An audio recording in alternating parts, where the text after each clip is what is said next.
Ever wondered what happens after this life? It's a question that has captivated humanity for millennia. Today, we're diving deep into two fascinating spiritual traditions, Vedic Hinduism and Sufi Islam, to explore their unique perspectives on salvation.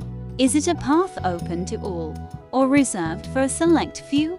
Let's find out.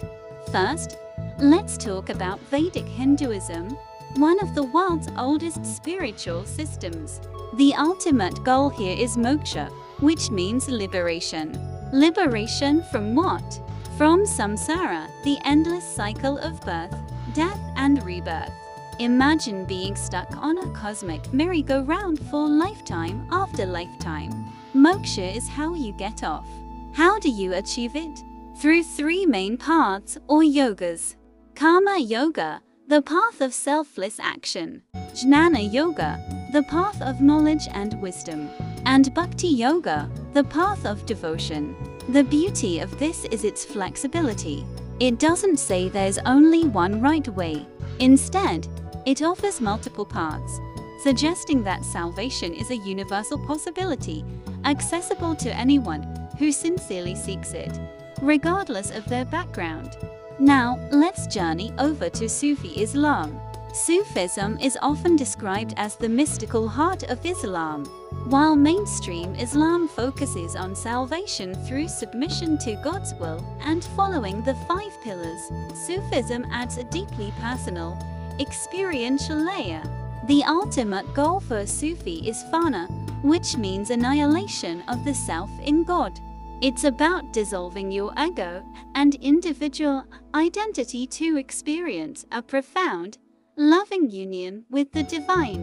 This isn't just about an afterlife. It's about experiencing heaven right here, right now, in your own heart. Sufis believe this intimate connection with God is the true salvation. So, where do they meet? Both Vedic Hinduism and Sufism see salvation not just as a ticket to a paradise after you die, but as a state of transformation you can achieve in this life. For Hindus, it's moksha, freedom from the ego-driven cycle of rebirth. For Sufis, it's fana, dissolving the ego into the divine presence. Both emphasize an inner journey. It's less about exclusive rules and more about universal truths of self-realization and love. They teach that the path to the divine is found by looking within. Ultimately, both traditions offer a hopeful message. They suggest that the divine isn't a distant, exclusive club.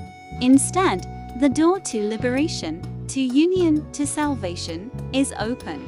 It's a universal invitation to transform ourselves and experience a deeper reality. What do you think?